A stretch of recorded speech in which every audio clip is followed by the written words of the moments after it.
बैठ जाइए, मैं 2 मिनट का समय लूंगी। बैठ जाइए।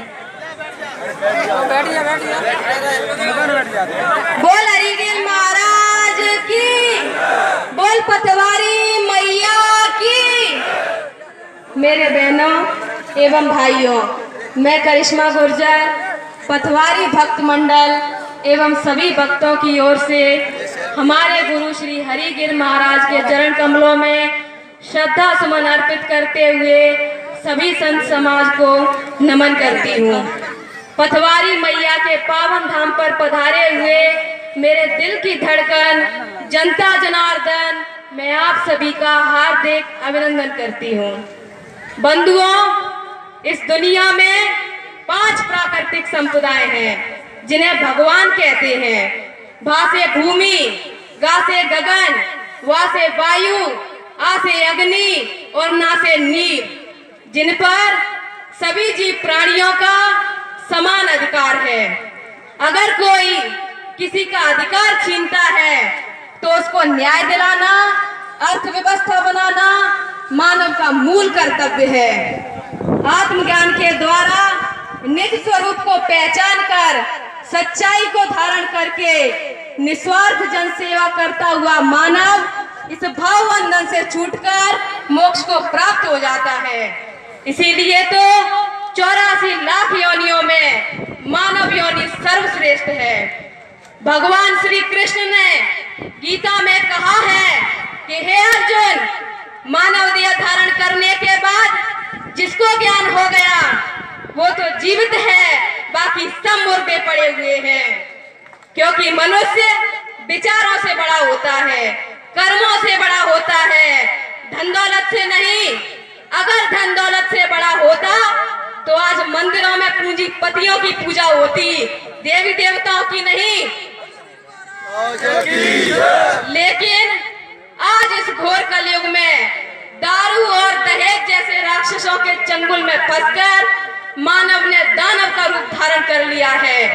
लगाने की बजाय लोग पेड़ पौधे काटते जा रहे हैं, जन्मते ही मासूम बच्चियों को मारते जा रहे हैं, आत्महत्याएं कर रहे हैं, सच्चाई को पीछे धकेल दिया है, प्रकृति को खतरा पैदा हो गया है।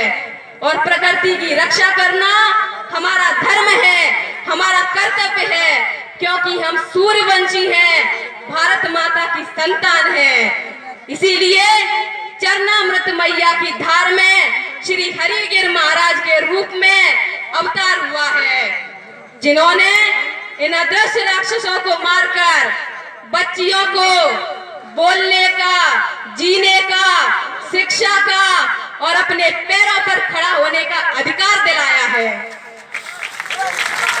और इतना ही नहीं बंधुओं, उन्होंने मर्यादाएं बनाकर हमको ही नहीं संपूर्ण मानव समाज को बचाया है, धरती माता को बचाया है, सतियों की लाज बचाई है, बच्चियों की जान बचाई है, हमारी आन बान शान बचाई है। इसलिए महाराज जी, ये मानव समाज आपका ऋण कभी नहीं चुका सकता।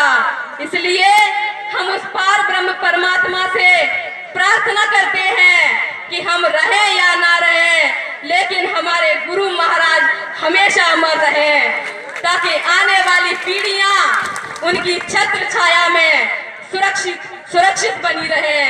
और एक बात याद रखना बंधुओं, कि गंगा मैया उल्टी बह सकती है, सूर्य देवता पश्चिम से उदय हो सकते हैं, लक्ष्मण रेखा टूट सकती है, लेकिन श्री हरिगिर महाराज की बनाई हुई मर्यादाएं कभी नहीं टूट सकती। इनको तोड़ने वाला खुद टूट जाएगा, क्योंकि संत वचन पत्थर की लीखा, मोर वचन चाहे पड़ जाए फीका। इसलिए मैं सर्व समाज से हाथ जोड़कर निवेदन करती हूँ कि सभी वाद विवाद छोड़कर, आपसी मतभेदों को भुलाकर गुरु महाराज की बनाई हुई सभी मर्यादाओं का मजबूती के साथ पालन करें और अपने बच्चे बच्चियों को शिक्षित करें, क्योंकि शिक्षा से विकास होता है, लेकिन संस्कार विहीन शिक्षा विकास को विनाश की ओर ले जाती है।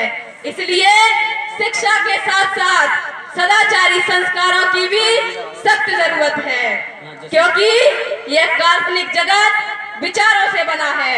लोगों के जैसे विचार हो जाते हैं, दुनिया वैसी ही बन जाती है। आज लोगों के विचार दूषित हो गए हैं, तभी तो ये दुनिया दुखदाई बन गई है। इसलिए हमें गुरु महाराज के सानिध्य में वैचारिक क्रांति करके सच्चे और अच्छे विचारों की स्थापना करनी होगी, क्योंकि हम ऐसे भारत की कल्पना करते हैं जहां हर फूल खिले, हर कली मुस्कुराए, बागे बहार हो, भंवरा गुलजार करे। इन्हीं शब्दों के साथ अपनी वाणी को विराम देती हूँ। अगर कोई भूल हो गई हो तो क्षमा कर देना, क्योंकि आपकी बच्ची हूँ। बोल हरिगिर महाराज की, बोल सच्चे दरबार की, हर हर महादेव। अब जो लोग कह रहे थे